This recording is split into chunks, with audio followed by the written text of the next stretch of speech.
The clock is ticking. As of this morning, 12 jurors, 7 women, and 5 men are behind closed doors, deliberating the fate of Karen Read. They officially got the case Friday afternoon, but let's be honest, they didn't have time to do more than a breath. The judge wrapped instructions a little after 2, and they asked to go home, I think a little before 4:30. Today is the first real day of decision making, and this isn't a normal case.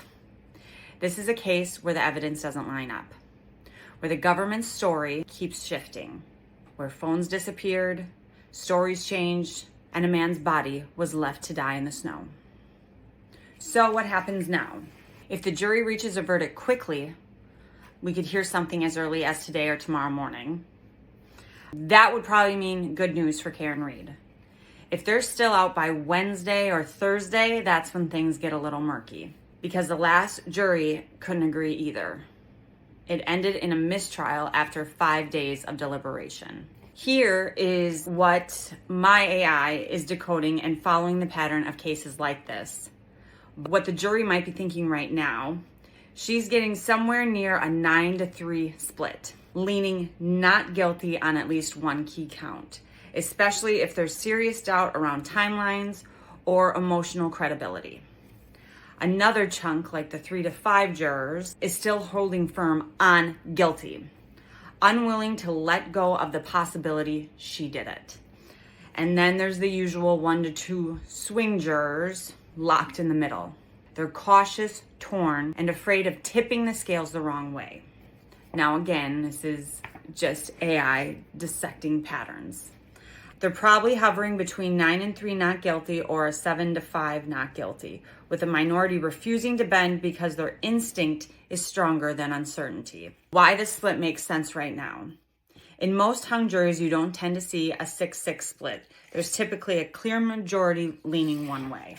If we're seeing strong hesitation, like the cold timeline or emotional disconnect, we know it's not thin doubt. Those are the ones that become the anchors. The smaller guilty block is often more confident and cohesive, less rattled by nuance, protecting the worst case narrative. So how to read it. If it's a 9-3 or 8-4 not guilty, that's a massive win. Clear majority seeing through the mess.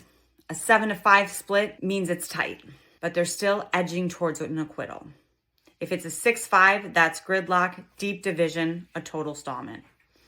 What AI is reading right now is the majority wants out of this confusion, this media storm, this noise. And they might be edging toward not guilty, just not willing to risk the recent convert if they're wrong. The minority may be emotional and is not budging, and they're enough to anchor the verdict. If the jury starts sending questions to the judge, here's what it really means. They're not just deliberating, they're wrestling. They could ask clarifications on the law, like the definition of reasonable doubt, testimony readbacks, a specific witness, a timeline, or missing details, even technical things like the meaning of an exhibit or clarification on a jury's instruction. But if this starts to happen more than once, it usually means there's a divide. Someone's holding out. Someone's not convinced, and the only way forward is to convince or compromise.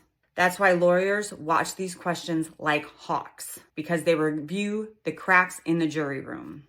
The longer they go without a consensus, the more questions they ask. The more likely this ends in one word, hung. Because questions don't mean confusion, they mean conflict. The fact that this is even possible that it could be hung again is more about fear than logic.